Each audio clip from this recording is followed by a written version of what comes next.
ये जा रहा है कि तमाम जितने भी क्षेत्रीय दल हैं जम्मू कश्मीर के, उनको न्योता मिल चुका है और स्वागत भी किया उन्होंने। आगे बढ़ेंगे। अयोध्या में राम मंदिर ट्रस्ट के एक और जमीन सौदे पर अब विवाद शुरू हो गया है, लेकिन इस बार सौदे से बीजेपी नेता का सीधा कनेक्शन जुड़ रहा है। अयोध्या के मेयर के भतीजे ने जमीन का एक टुकड़ा खरीदा और 3 महीने बाद 12 गुना ऊंची कीमत पर उसे मंदिर ट्रस्ट को बेच दिया।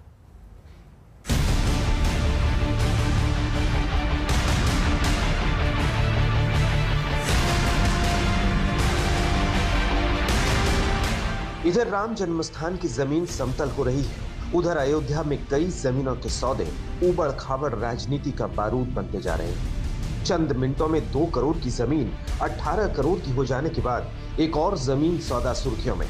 आरोप है कि मंदिर ट्रस्ट ने महज 3 महीने में जमीन के एक टुकड़े की कीमत 12 गुना ज्यादा चुकाई। आरोप लगाने वाले आम आदमी पार्टी के सांसद संजय सिंह। प्रभु श्री राम के मंदिर के लिए करोड़ों राम भक्त चंदा दे रहे हैं। गरीब आदमी हो, आम आदमी हो, किसान हो, मजदूर हो, कर्मचारी हो, व्यापारी हो, अपना पेट काट के लोग प्रभु श्री राम के मंदिर के लिए चंदा दे रहे हैं।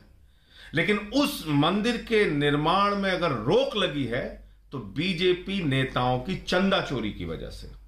और यही बात मैं कई दिनों से कह रहा हूं, बीजेपी के नेता चंदा चोरी कर रहे हैं, भ्रष्टाचार कर रहे हैं और देश के करोड़ों लोग प्रभु श्री राम के मंदिर के लिए चंदा दे रहे हैं। संजय सिंह के आरोप और जो दस्तावेज उन्होंने जुटाए हैं उसके मुताबिक 20 फरवरी को करीब 890 वर्ग मीटर जमीन का सौदा हुआ। महंत देवेंद्र प्रसाद से दीप नारायण ने यह जमीन 20 लाख में खरीदी। बीजेपी के मेयर ऋषिकेश उपाध्याय के भतीजे हैं दीप नारायण। 11 मई को दीप नारायण ने यही जमीन राम मंदिर ट्रस्ट को बेच दी। मंदिर ट्रस्ट ने इस जमीन के लिए दीप नारायण को 2.5 करोड़ रुपए दिए, यानी महज 3 महीने में एक ही जमीन के टुकड़े के लिए मंदिर ट्रस्ट ने 12 गुना ज्यादा कीमत अदा की। ये एक जमीन खरीदी है भारतीय जनता पार्टी के मेयर ऋषिकेश उपाध्याय के भतीजे दीप नारायण उपाध्याय ने। यह जमीन 20 फरवरी को खरीदी गई और इस जमीन का दाम है 20 लाख रुपए। ये 20 लाख रुपए में खरीदी गई, 35,60,000 की ये जमीन। और आपको जानकर हैरानी होगी, 11 मई को यही जमीन बीजेपी के नेता ने, मेयर के भतीजे ने 2.5 करोड़ रुपए में राम जन्मभूमि ट्रस्ट को बेच दी। ताजा जमीन विवाद के आरोपों पर विपक्षी पार्टियों ने मोर्चा खोल दिया है। हर दिन अयोध्या में भूमि खरीद के नए तथ्य सामने आ रहे हैं। 2 करोड़ की जमीन 18.5 करोड़ में डीलर से खरीदने के बाद अब मेयर के भांजे से 20 लाख की जमीन 2 करोड़ 50 लाख में ट्रस्ट ने खरीदी।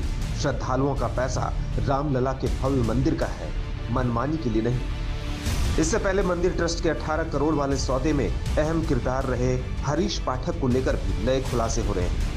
बस्ती में यह आलीशान कोठी हरीश पाठक की ही है।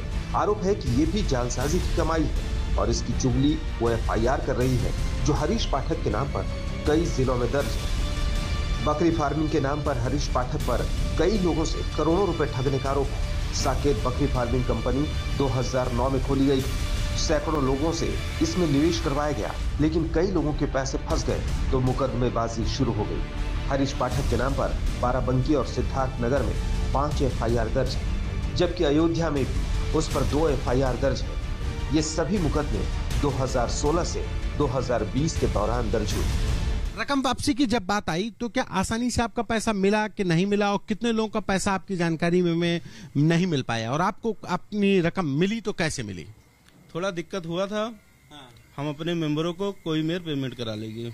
अच्छा जी, मतलब क्या जब मैच्योर हुआ तो इन लोगों ने क्या कहा, फिर कहाँ तक जाना पड़ा आपको? फैजाबाद ऑफिस पे जाते थे। अच्छा, क्या जी, होता था फिर वहाँ पे? पैसा नहीं है, बजट नहीं आया है, लास्ट में बहुत दिक्कत की है तो फिर पेमेंट हुआ। जालसाजी में फंसा एक शख्स मंदिर ट्रस्ट के जमीन सौदे का मुख्य किरदार कैसे बन गया, ये भी एक सवाल है। बहरहाल मंदिर ट्रस्ट अभी तक जमीन सौदे के तमाम आरोपों को नकार रहा है।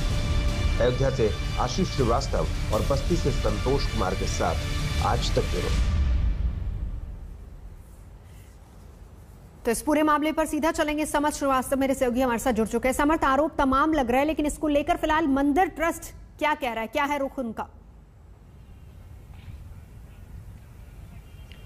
देखिए, मंदिर ट्रस्ट की तरफ से अभी तक इस मामले में कोई जवाब नहीं आया है। जो आज तक है, आज तक की टीम अयोध्या पहुंची है और सबसे पहले हम आपको दिखाएंगे जो ज़मीन है, हम वहीं पर है, रामकोट इलाके में ज़मीन पड़ती है और आपको मैं तस्वीरें दिखाऊंगा इस ज़मीन की, जिस ज़मीन को लेकर पूरा विवाद, नया विवाद जो है खड़ा हुआ है। इस ज़मीन के सर्किल रेट के हिसाब से तो कीमत 35 लाख है, पर महंत देवेंद्र से इसी ज़मीन को जो भतीजे हैं उपाध्याय, यानी कि ऋषिकेश उपाध्याय अयोध्या के मेयर के जो भतीजे हैं दीप नारायण उपाध्याय ने ये ज़मीन आप मान के चलिए 2.5 करोड़ में ट्रस्ट को बेची है मई के महीने में 2021 में। ये ज़मीन जब महंत देवेंद्र से खरीदी गई थी तो इसकी कीमत लगभग 25 लाख बताई जा रही थी और ये कीमत जो थी, ये कीमत जो है 3 महीने के अंदर बढ़ के 2.5 करोड़ कैसे हो गई, सवाल ये है। और सबसे इंपॉर्टेंट बात, जो गवाह इसमें है वो खुद ट्रस्ट के मेंबर अनिल मिश्रा हैं, इस खरीदारी के पूरे गवाह। तस्वीरें अगर आप देखें तो इस जमीन की अहमियत क्यों है यह हम आपको बताने की कोशिश करेंगे। इस जमीन से महज 500 मीटर की दूरी पर राम जन्मभूमि है, जो अपने आप में अयोध्या को खास बनाता है। इससे कुछ ही दूरी पर कनक भवन भी है। तो इस जमीन की अहमियत आपको बताने की कोशिश कर रहे हैं। और ऐसी ही एक और जमीन को लेकर विवाद यह है कि 27 लाख में के दान में एक तरह से जो जमीन मिली है उसको 1 करोड़ में बेचा गया है। तो ये दोनों जमीनों को लेकर जो विवाद चल रहा है ये गरमाया हुआ है। आम आदमी पार्टी ने कड़े आरोप लगाए हैं एक तरह से भारतीय जनता पार्टी पर, ट्रस्ट पर, कि किस तरह से जो आम आदमी ने पैसा दिया है राम मंदिर के नाम पर उसके साथ ठगी हो रही है। कोई जवाब ट्रस्ट की तरफ से अभी तक नहीं आया है। हम लगातार ग्राउंड से तस्वीरें दिखाने की कोशिश कर रहे हैं। जमीन की रामकोट की बात हो या दूसरी जमीन की बात हो, उसको लेकर सवाल इसलिए भी गहराया हुआ है क्योंकि पिछली बार जब मैटर बढ़ा था तो ये ट्रस्ट की तरफ से कहा गया था कि सुप्रीम कोर्ट की रूलिंग के बाद अयोध्या में लैंड के दाम बढ़ गए। पर ये जो डीलिंग हुई है, ये दोनों ही डीलिंग 2021 यानी कि सन 2021 में हुई है और रूलिंग आए 2019 में रूलिंग आए, लगभग 1 से 1.5 साल हो चुका है। तो इस केस में यह भी नहीं कहा जा सकता है कि जो लैंड प्राइस है वो रूलिंग के बाद बढ़ गया था। तो अब देखना होगा कि ट्रस्ट की तरफ से क्या जवाब आता है, क्योंकि ये काफी सीरियस एलिगेशंस हैं जो लगाए हैं आम आदमी पार्टी ने, समाजवादी पार्टी ने। अब देखना है ट्रस्ट